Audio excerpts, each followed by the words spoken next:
حبیب یمنی آتا ہے اور کہتا ہے میں پہلے اس محمد صلی اللہ علیہ وسلم سے ملاقات کرنا چاہتا ہوں، میں ڈائریکٹ پوچھنا چاہتا ہوں کچھ معاملات ہیں۔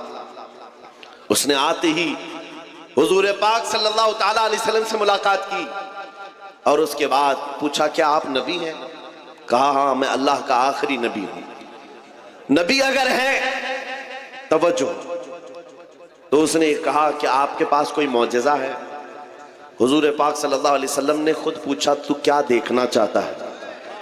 نبی مختار کل ہیں، جس کو جو چاہیں ارے جہاں بانی عطا کر دیں، بھری جنت ہبا کر دیں۔ اور میرے مرشد فرماتے ہیں جہاں میں ان کی چلتی ہے وہ دم میں کیا سے کیا کر دیں، زمین کو آسمان کر دیں، سریا کو سرا کر دیں۔ حبیب یمنی سے پوچھا تم کیا دیکھنا چاہتے ہو؟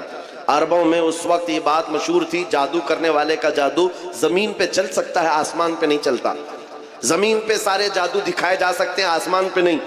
تو اس نے یہ سوچا کہ اگر یہ جادوگر ہے تو زمین پر کر کے دکھا سکتے ہیں، آسمان پہ نہیں۔ کہا میں آسمان پہ کوئی جادو آپ کا کوئی معجزہ دیکھنا چاہتا ہوں، آسمان پہ۔ 14ویں رات تھی، چاند آب و تاب کے ساتھ چمک رہا تھا۔ نبی رحمت صلی اللہ علیہ وسلم نے انگلی کا اشارہ کیا، چاند 2 ٹکڑوں میں بدل گیا۔ یہ معجزہ پتہ ہے آپ کو؟ شق القمر کا معجزہ، چاند آدھا ادھر آدھا ادھر۔ نبی کریم صلی اللہ تعالیٰ علیہ وسلم کا یہ معجزہ دیکھ کر کے وہ حیرت میں رہ گیا۔ اس کے بعد سنو، اب اس نے کیا کہا کہ اب دوسری بات میرے دل میں ہے، میں کچھ سوال لے کر کے آیا ہوں، آپ خود ہی بتا دیجیے۔ یہ بہت بڑی بات ہے میرے عزیز۔ ان کا عقیدہ بھی یہ تھا نبی جو ہوتا ہے وہ غیب کا علم جانتا ہے۔ کافروں کا بھی عقیدہ تھا دل کے حالات نبی جانتا ہے۔ حبیب یمنی نے کہا میں کچھ سوال لے کر کے آیا ہوں اپنے وطن سے۔ حضور نے فرمایا ہاں تیرے دل میں یہ بات ہے، تیرے گھر میں ایک معذور لڑکی ہے، تیری معذور بیٹی ہے، اور وہ ہاتھوں پیروں سے معذور ہے، اور تو چاہتا ہے کہ اس کو صحت و تندرستی ہو جائے، جا اللہ نے اسے شفا دے دیا۔ بیٹی کہاں ہے؟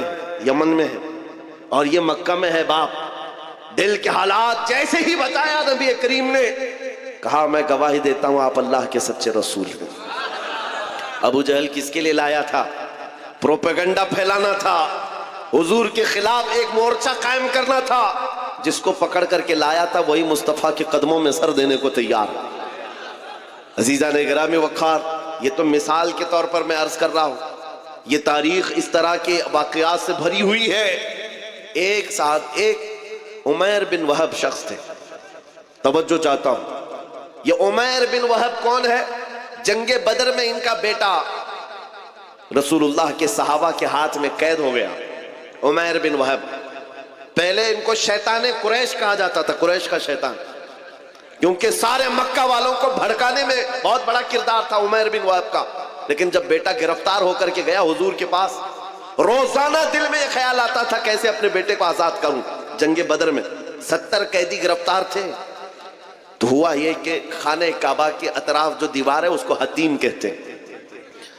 حتیم کعبہ میں بیٹھا ہے عمیر بن وہب، اور ساتھ میں ایک اور شخص ہے صفوان، نام یاد رکھو صفوان۔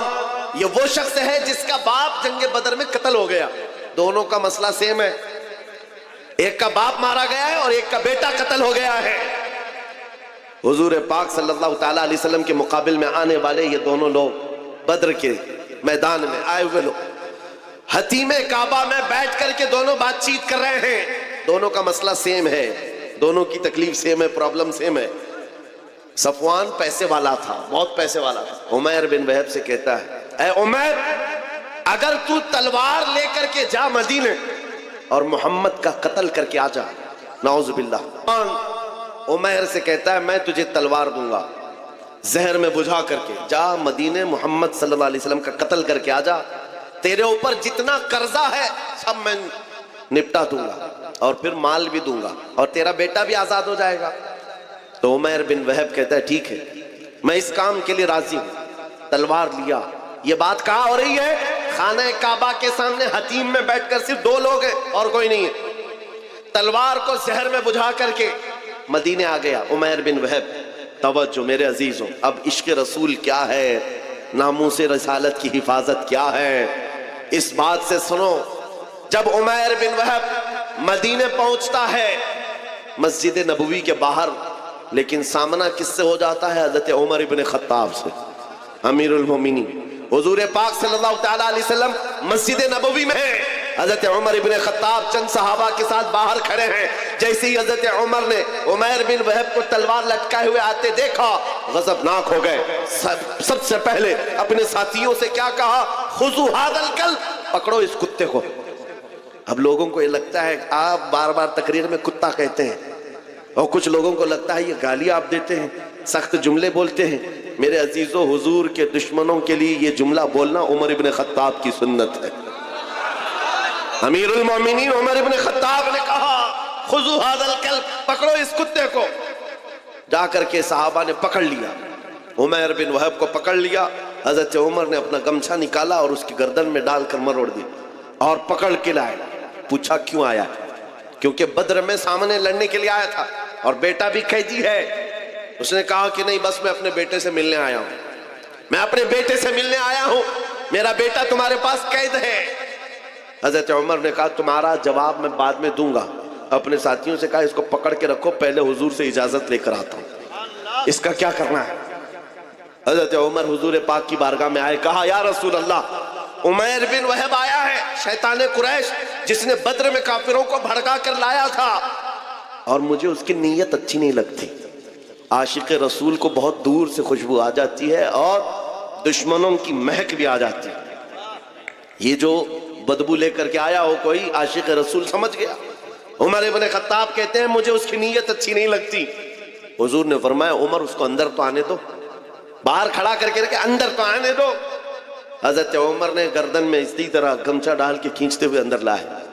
حضور نے فرمایا چھوڑ دو، چھوڑ دیا۔ وہ تلوار بھی ہاتھ میں ہے۔ حضور نے پوچھا عمیر بن وہب کیسے آنا ہوا؟ جھوٹ بولا، کہا میرا بیٹا قیدی ہے، آپ کے پاس ملنے کے لیے آیا ہوں۔ حضور نے فرمایا بیٹے سے ملنے آئے ہو تو تلوار لے کے کیوں آئے؟ بیٹے سے ملنے کے لیے تلوار کیوں؟ تو دکھانے کے لیے تلوار پھینک دیا۔ کہا اس تلوار سے کیا ہونا ہے؟ تلواریں ہمارے پاس بدر میں بھی تھی، لیکن فتح آپ ہی کی تو تھی۔ بڑی بڑی باتیں کر رہا تھا۔ حضور پاک نے فرمایا عمیر بن وہب بتاؤ تو صحیح کیوں آنا ہوا؟ کہا کہہ تو رہا ہوں بس بیٹے سے ملنے آیا ہوں۔ حضور نے جلال میں کہا عمیر وہ بات بتاؤ جو حتیم کعبہ میں بیٹھ کر صفوان کے ساتھ کر کے آئے ہو، مکہ میں بیٹھ کر کے جو تم بات کر کے آئے وہ بات بتاؤ۔ میرے عزیزو بچا کیا تھا؟ بچا کیا تھا؟ عمیر بن وہب کا پورا جسم کانپنے لگا۔ کہا اب اس کے آگے کیا بتاؤں، بس گواہی دیتا ہوں آپ اللہ کے سچے رسول، تاریخ بتا رہا ہوں۔ جہاں جہاں ظالموں نے کوششیں کی ہیں، جس کو حضور پاک کے خلاف کھڑا کرنے کے لیے اللہ تعالیٰ نے انہی کو نبی کا غلام بنا دیا۔ اسی کو اقبال نے کہا تھا حرم کو مل گئے پاسباں صنم خانے سے۔ آج بھی ہم مایوس نہیں ہیں، آج بھی ہمارے ادھر ادھر جتنے بھوک رہے ہیں کل ان کی نسلوں میں حضور کے عاشق پیدا ہوں گے انشاءاللہ۔ تم مسجدوں کو توڑ کر کے سوچتے ہو صنم خانے بنا دیں گے، انتظار کرو وہ وقت بھی آئے گا جب تمہارے ہی بچے ان دیواروں سے اللہ اکبر کی آواز بھی لگائیں، کیونکہ اللہ رب العزت کی صدا ہے یہ، اور تاریخ یہ بتاتی ہے جہاں جہاں سے توڑنے کی کوشش کیا ہے میرے رب نے وہیں سے اسلام کی مینار کو بلند کیا۔ عمیر بن وہب قتل کرنے آیا ہے، زہر میں بجھی ہوئی تلوار لے کر آیا ہے۔ حضور کا ایک اشارہ تھا کہ تلوار گری، جس میں کپ کپی آ گئی، اور اس کے بعد بچا کیا تھا؟ پھر زندگی بھر حضور کی غلامی میں